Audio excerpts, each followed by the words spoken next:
2 days after my wife's funeral, my daughter slipped a USB drive into her jacket pocket and said, "I'll take care of this, Dad. It's just old files." I took it back from her. That night, alone in the house that felt 3 sizes too large, I plugged the drive into my laptop. Inside was a single folder labeled with my name, my wife's handwriting, even in a file name. Inside that folder were 2 things: a scanned document showing a guaranteed investment certificate held at a credit union in Hamilton with a current value of $2,640,000, and a note that read, "Take this to Henri Lacroix at Hamilton Community Credit Union. Tell no one in the family until you hear what he has to say. I love you more than any of this. I am so sorry." I read the note 11 times before my hands stopped shaking. My wife Gwen and I had been married for 41 years. She was 64 when she died of ovarian cancer. 3 months after her diagnosis, she had refused treatment. I had argued with her until I had nothing left to argue with, and eventually she had held my hand in the oncologist's office and said quietly, firmly, "I've made my decision, and I need you to respect it." So I had. I thought I understood her. 41 years teaches you a person. I was wrong about that. I was wrong about almost everything. I'm 68 years old, retired civil engineer. I worked for the city of Hamilton for 32 years, and now I have a pension, a house on the West Mountain, a small workshop in the garage, and a tackle box I take to the lake every summer whether the fish are biting or not. Gwen used to say I went fishing to avoid thinking. She wasn't entirely wrong. Gwen had been a bookkeeper for a construction company for 27 years. She was precise about money, methodical about everything. She kept our tax files in binders going back to 1988. She never threw out a birthday card. I thought I knew the shape of her completely. Our daughter Bridget is 39 years old. She lives in Ancaster with her husband Thierry and their son Ronan, who is 9 and collects hockey cards and has Gwen's same brown eyes. Bridget is an office administrator at a dental clinic. Thierry sells commercial insurance. Over the past 3 years I had told myself their lifestyle, the house larger than their income should support, the SUV, the private hockey camp every March, was none of my business. When Gwen's health started slipping, the fatigue and the occasional confusion and the trembling hands she dismissed as just getting older, Bridget had stepped in. She took her to appointments. She helped manage the household accounts, the utility bills. She was there twice a week, sometimes more. I had been grateful. I had thought, this is what family does. Now I sat in the kitchen at 1:30 in the morning with that scanned GIC on my screen, and I thought about the way Bridget's hand had shot out to take the USB from the workbench before I'd even registered what she was doing. The speed of it. The easy smile she'd offered immediately after. "Just old files, Dad. I'll sort through everything for you. You shouldn't have to deal with this right now." How long had she known it was there? I didn't sleep. By 7 in the morning I'd made a pot of coffee and drunk half of it standing at the kitchen window, watching the backyard where Gwen's garden was going to seed. She'd planted bleeding hearts along the fence 2 springs ago. They were still coming up. I hid the USB in the bottom of my tackle box, underneath the rubber worm tray. Then I waited. Brigitte arrived at 9:15. Thierry was with her, which surprised me. He had work on a Wednesday. They came in with Tim Hortons coffees, double doubles for both of us, and Brigitte said she wanted to keep helping sort through Mum's things. She was very gentle about it, very thorough. I watched her move through the house. Living room first, then the kitchen, then the office where Gwen kept her files. At one point, Brigitte stood in front of the old filing cabinet and asked, in a voice carefully calibrated to sound casual, "Did you find anything else in the garage yesterday? Any old paperwork, flash drives, anything like that?" "Just tools," I said, "the usual." She nodded. Thierry, in the hallway, didn't look up from his phone. "They were there for 2 hours. I said very little. When they left, Brigitte hugged me at the door and held on a half-second longer than usual. I drove to the credit union at 2 o'clock. Hamilton Community Credit Union is on Upper James Street, 15 minutes from the house. Gwen had handled our accounts there for years. She'd said she preferred the service. I hadn't asked questions. Henri Lacroix was in his mid-50s, stocky, silver-haired, with reading glasses pushed up on his forehead. He stood when I came in, and I saw his eyes drop to the printout I was carrying before they met mine. Mr. Mackay, he said, I've been expecting someone. I wasn't sure if your wife had managed to tell you, or if you'd have to find it another way. He closed the door, then he locked it. Gwen had opened the GIC in September 2018. She'd funded it with proceeds from selling her late mother's cottage on Lake Muskoka, property she'd inherited in 2016. The cottage had sold for $1.72 million. Gwen had deposited $1.6 million into the GIC at the highest available rate, with one ironclad instruction. No one but Gwendolyn Mackay in person with identification could access or close that account. No power of attorney, no spousal authority, her. The balance now, 7 years later, was $21,430. She told me she was protecting it, Henri said. She came in personally every year to verify the account was intact. She always came alone. Why didn't she tell me the cottage sold? I asked. She told me you assumed it had sold during her mother's estate years earlier, and she'd never corrected that assumption. She said, and I'm quoting, if he doesn't know it exists, no one can pressure him to talk. Then Henri opened a folder. In March 2021, someone had submitted power of attorney documentation to this branch. The paperwork claimed Gwen had been assessed as lacking capacity to manage her own financial affairs. It named my daughter as the authorized agent, with full authority over her accounts. Professionally prepared. Notarized. We flagged it immediately, Henri said. Your wife had warned us. She'd given us a contact number, different from your home line, and asked us to call her directly if anyone attempted to access her accounts. We called her. She thanked us. She said she was handling it and asked us not to involve the police yet. There were 2 more attempts, March 17th and March 29th. Each time the paperwork had been revised. Each time Henri called Gwen. Each time she said the same thing, not yet. Henri's document specialist had reviewed all 3 sets.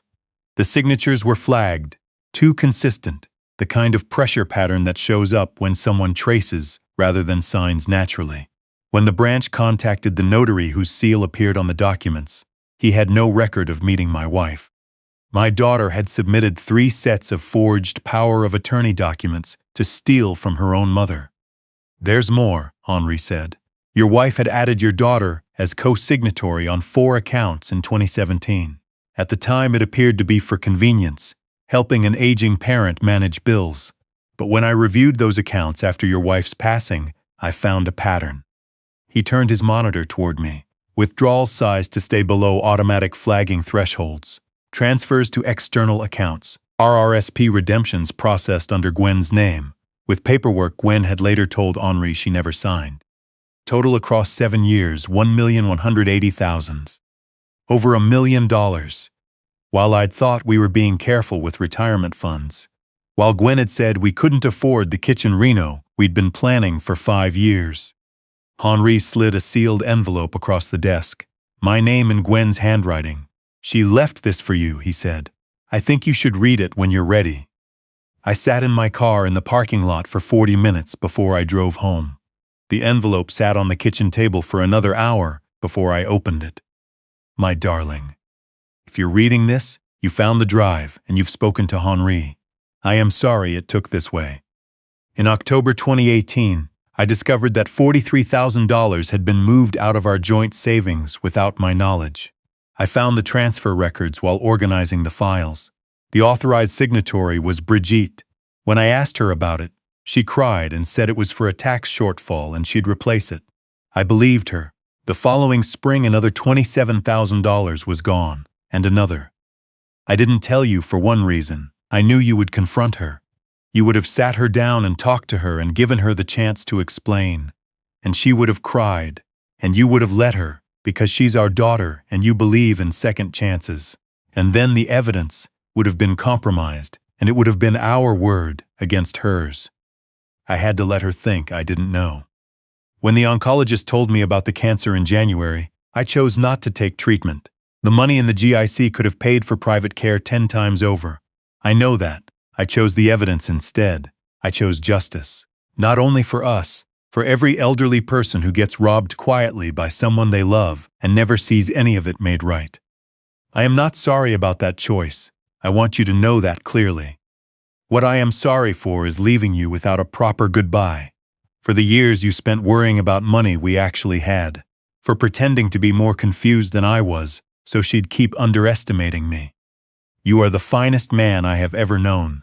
Take care of Ronan. Use some of the money to help people. And please, go fishing at the lake this summer. Don't spend the whole season in that workshop. All my love, every bit of it, Gwen. I called Hamilton Police Service Financial Crimes that evening. The detective, Haggerty, answered on the second ring and said, Mr. Mackay, I've been waiting for your call.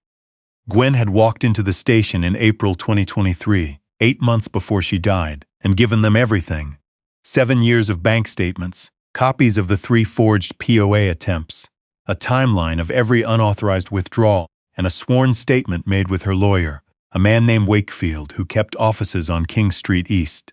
Her instructions had been precise. Do not act until after my death. Wait for my husband to present the GIS documentation to Henri Lacroix. Only then open a formal investigation. She knew you'd find it, Haggerty said.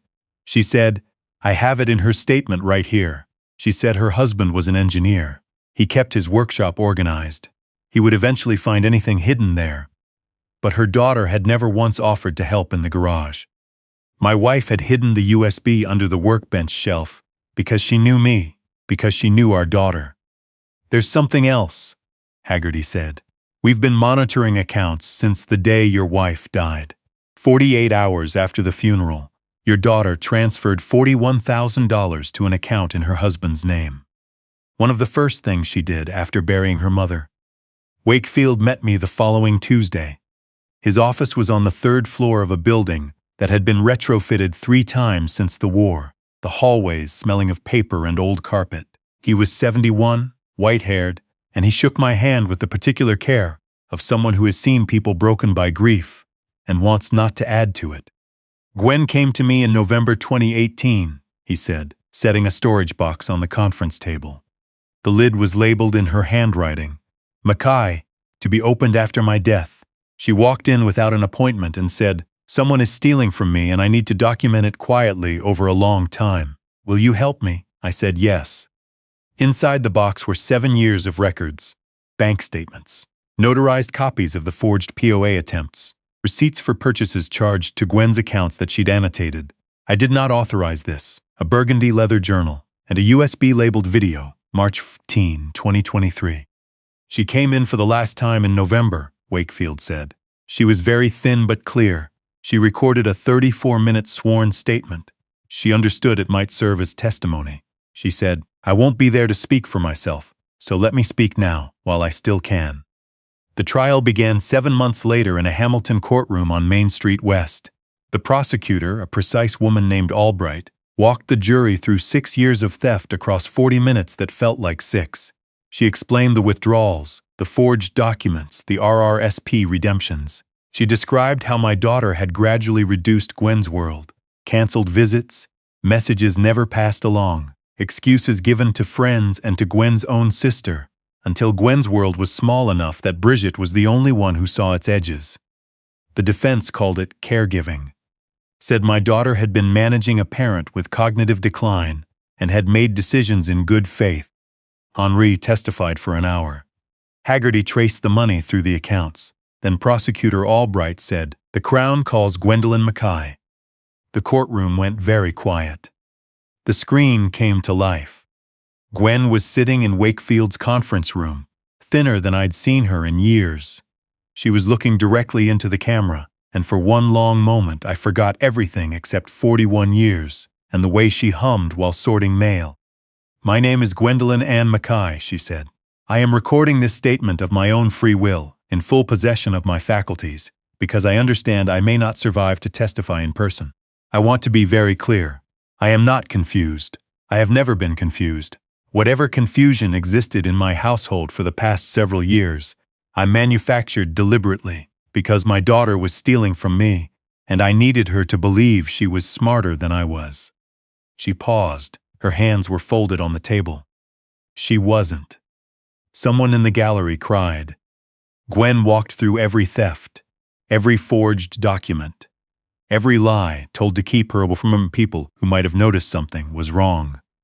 She described the night she found the first transfer record and sat in the kitchen until 4 in the morning deciding what to do. She described choosing not to pursue cancer treatment because the money in the GIC was the only ironclad proof remaining, and she would not let it be spent before it had served its purpose. I made that choice freely, she said. I don't want anyone to grieve it as something taken from me. It was mine to make. She looked into the camera. To my daughter, I loved you. That part is still true. But love is not the same as permission. What you did to me, you did over years deliberately while looking me in the eye and telling me you were there to help. You let your father spend years thinking we had less than we did. You forged my name. Those things cannot be explained as caregiving or confusion. They were choices, and this is the consequence. She stopped. She unfolded her hands and set them flat on the table. To my husband, I am sorry I couldn't tell you myself. I know you would have tried to fix it. That's who you are. You believe people can be better. I love that about you. But some things are beyond repairing, and I needed this one handled properly. Don't spend too long being angry with me. Go to the lake. Catch something. The screen went dark. Brigitte was convicted on all counts: elder financial abuse, forgery, 2 counts of fraud, money laundering. Thierry on money laundering and conspiracy. Brigitte was sentenced to 8 years federal. Thierry received 4. The custody hearing for Ronan was on a Thursday morning. He sat beside me in his good shirt, the blue-checked one Gwen had bought him for school pictures, very still through the whole proceeding. When the judge asked if he wanted to stay with his grandpa, he said, "Yes, please," with the particular seriousness of a 9-year-old trying to behave like an adult. She signed the order. In the car on the way home, Ronan was quiet for a long time. Then he said, "Grandpa, did Grandma Gwen know this was going to happen?" "Most of it," I said. "She was very smart." "Smarter than you?" "By a lot." He looked out the window at the highway going past. "I think she would have been a good detective." "She would have been the best detective," I said. We stopped at Tim Hortons. He got a hot chocolate. I got a coffee. We sat in the corner by the window, and I let him ask every question he needed to ask, and I answered as many as I could. The Gwendolyn Mackay Fund for Elder Financial Protection launched in February in partnership with Hamilton's Legal Aid Clinic. We offered free consultations for elderly people who suspected financial abuse, referrals to the Hamilton Police Financial Crimes Unit, and emergency support for families who'd lost the money they needed to live on. Henri volunteered 2 mornings a month. Wakefield helped structure the legal framework. Haggerty came to the launch and shook my hand and said, "She would have liked this." I thought so too. The summer after the trial, Ronan and I drove up to a friend's property north of Parry Sound, borrowed his old aluminum canoe, and spent 4 days doing not very much of anything. Ronan had never been fishing before. He was skeptical of the worms and talked constantly for the first 2 days, and then settled, gradually, into the comfortable quiet of someone who's discovered they don't actually mind silence. On the 3rd afternoon, he caught a walleye, just off the point, a decent one, and held it up with both hands and turned to show me with an expression of pure astonishment. "Grandma Gwen never fished," he said. "Did she?" "Not once in 41 years. She would have been bad at it." "Spectacularly bad," I agreed. He looked at the fish, then at the water, then at me. "I think she'd be happy we're here, though," he said. He released it. We watched it flick sideways and disappear into the deep, cold green. There is a kind of justice that happens in courtrooms and gets written into the record. And then there is this kind.